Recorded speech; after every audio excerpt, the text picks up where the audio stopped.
Hi, everybody. I'm Bruce Moody. I'm with Military Community and Family Policy. We help military families navigate military life.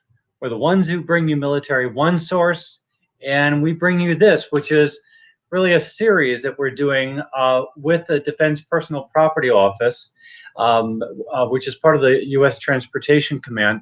It's a series where we're talking about moving your personal property, what to expect in this time of COVID, how best to prepare.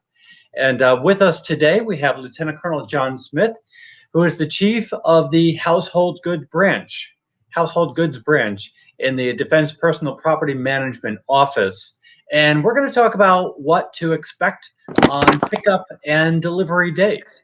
So, Lt Col John Smith, it is great to have you with us today. Thank you, Bruce. Good day. Thanks for having me. It's an exciting time, and I'm happy to be here with you all today. Connecting with the customers is one of the many ways we can help improve the moving process. Fantastic.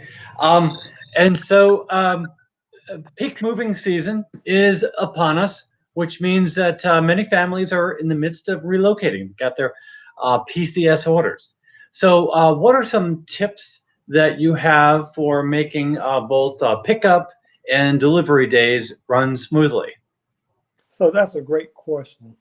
We offer a comprehensive list of moving tips on move.mil, but I'd like to go over some key ones today. The first is have a plan, which includes a plan for your pet. With movers coming in and out, we'll want you to put your pet in a location where they may not get in the way or possibly end up on the loose.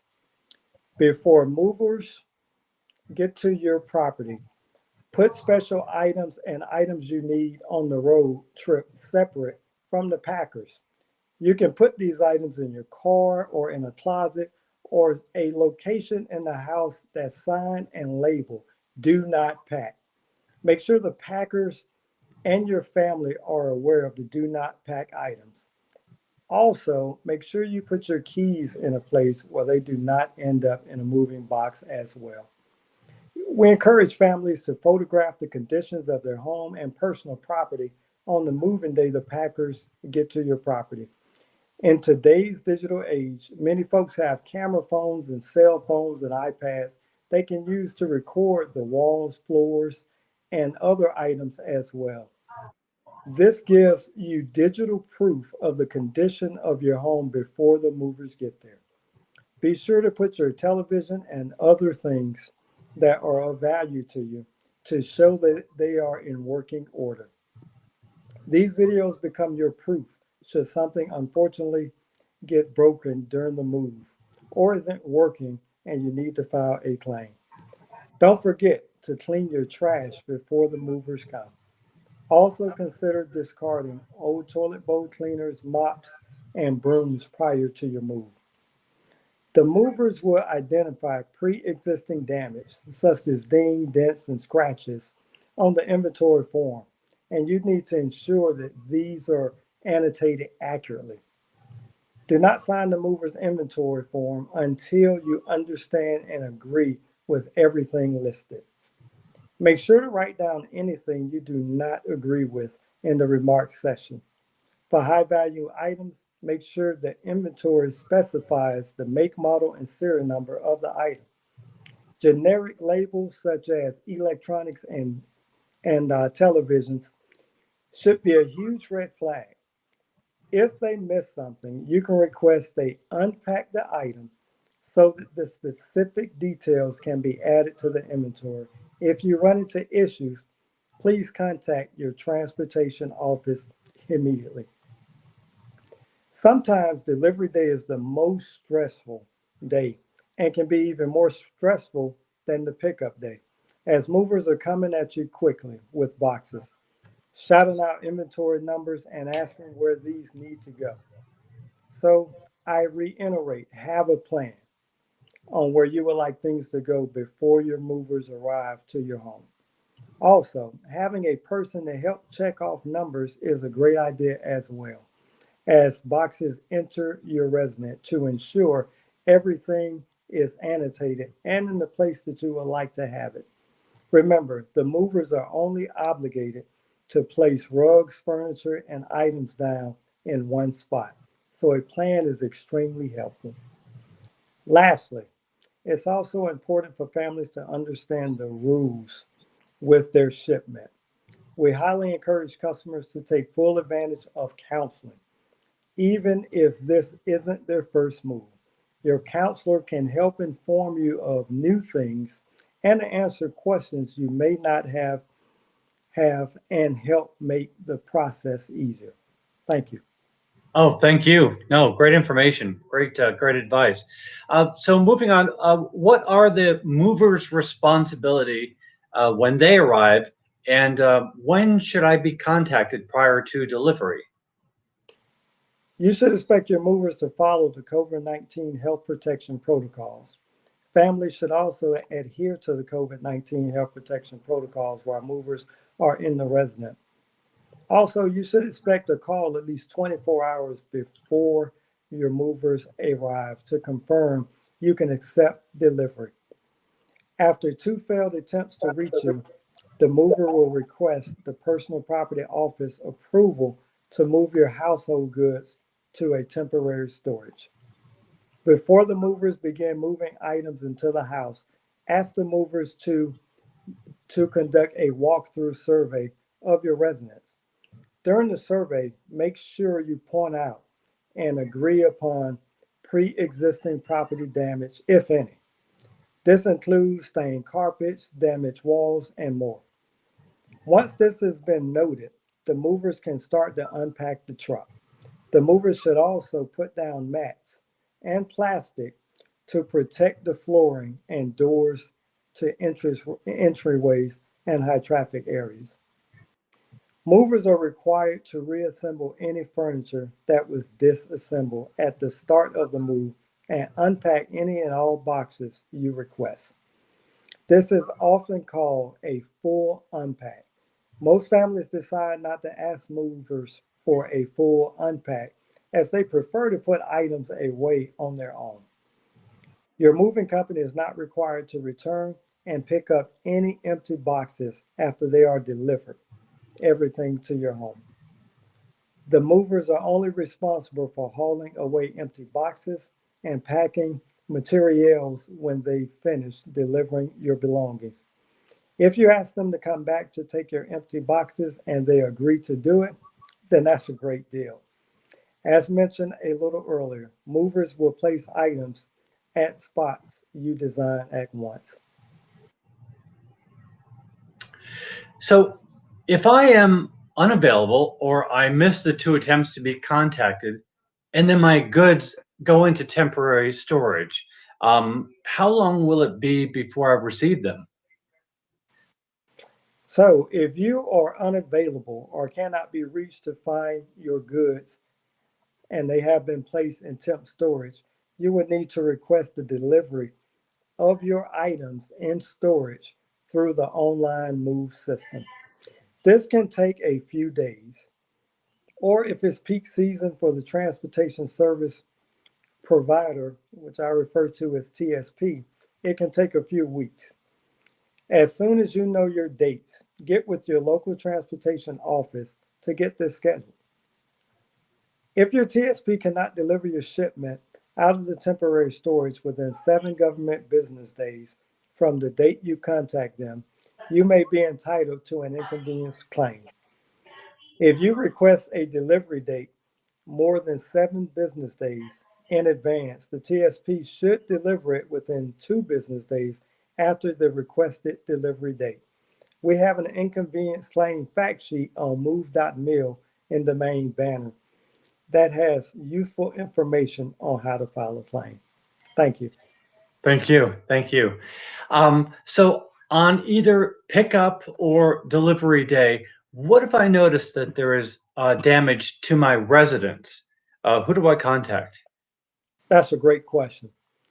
If you notice damage by the movers, point out to the moving company's lead crew member or supervisor. Be sure to photograph the damage and reach out to your local transportation office quality control section immediately to speak with an inspector if possible.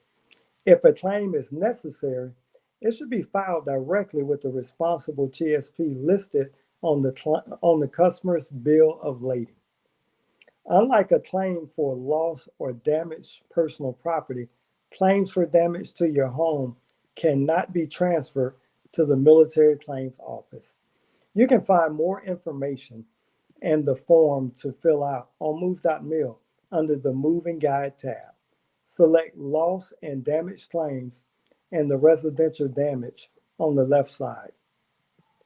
Right. So, and then following along the same lines, what if I notice damage to my items?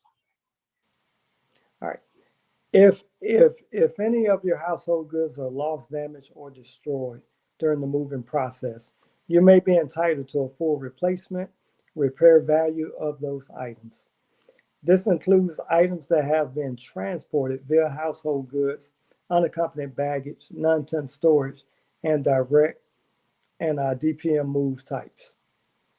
We recommend that you write down the inventory tag, take photos, and write down the specific damage you notice to your items. This will be very helpful when you go to file your claim online. If noted on the delivery date, movers should provide you with the notification of loss or damage. Ensure TSP contact information is clearly listed on the form. So let's talk about timelines for filing. For shipments picked on or after May 15, 2021, you have 180 days from the delivery to document loss or damages, and 9 months to file the claim for full replacement value. Shipments picked up prior to 15 May 2021 still adhere to the previous 75-day time frame. There are some exclusions. If your shipment included non-temp storage or DPM and was processed outside of DPS, then you must submit the notification of loss and damage after delivery from within 75 days, not 180 days. The checklist you received during your counseling session will specify the methods used to process your move, so you know if this exclusion applies to you. I would also like to mention, if mold is discovered, stop your move immediately. Contact your local transportation officer, QA inspector, or move coordinator.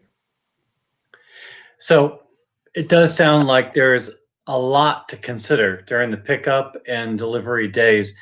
Can you recommend some specific sources of information that people can use as a reference as they're thinking through all of these things? Yes, of course. That's a great point. As you prepare for your move, look for an email from us with documents outlining health protection protocols, your authorities in the process, and what phone numbers you can contact with questioning during your move. I can't stress this enough. Take advantage of the counseling process, not only for information on safety measures, but to understand the changes to the program for the moving season. At any point in the process, you can always go to your local transportation office or chain of command for help. We have a lot of good information on our website, move.mil. There's a great FAQ section that we've always updating and refining with the latest questions we see populating from customers such as yourself. Helpful one-page personal property quick reference guides on the main page. So please take a look at that website. Another good resource is the moving guide section on move.mil.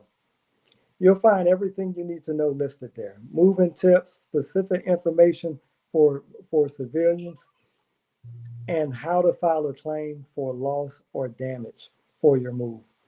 Move.mil also has a customer service tab on the site with phone numbers, websites, and email addresses for your particular service and issue. And of course, you can always reach out to them and to the team and your local transportation office. They are ready and willing and able to help. Thank you. Oh, absolutely. So what we'll do is take move.mil and we'll post a link to it in our comment section so folks can click on it and get right to the pages that you discussed. And you know, we also welcome for folks who are watching well, we want to hear from you. So whether you're watching this live or you're watching this recorded, we have folks from Military OneSource, but we also have folks from Transportation Command who can answer your questions and also just hear your comments and opinions and experiences with regard to moving your personal property. So we'll go ahead and encourage you to go ahead and post away, and we'll be looking forward to what you have to say. Colonel Smith, is there anything else that you'd like to add as we're wrapping up our conversation? Yes, just one last topic. I'd like to touch on privately owned vehicle shipments or POV shipments. You can schedule your POV shipment through PCSMyPOV.com. That is PCSMyPOV.com. Please note that all of the vehicle processing centers are still working off an appointment base. You should call your servicing VPC at least 24 hours prior to your scheduled appointment to verify that that appointment will proceed as planned. And just thanks for having me on today. Just like to leave you with one website where you can find all this information, and that's move.mil. On behalf of the Defense Personal Property Management Office, we appreciate the opportunity to speak to you and to help customers. Our goal is to make your moving experience a pleasure. We know moving isn't an enjoyable process and is stressful for service members and families. We are all here to help as one team. So thank you for having me today, Bruce. Absolutely. We really thank you for being here as well. Great to be working with you and the team. And we're going to continue the series, and we're going to cover all the topics with regard to the whole experience, from getting your PCS orders to moving to delivery day and moving in. So thank you, Colonel Smith, for joining us today. Thanks everybody for watching. Take care. Bye-bye. Bye-bye.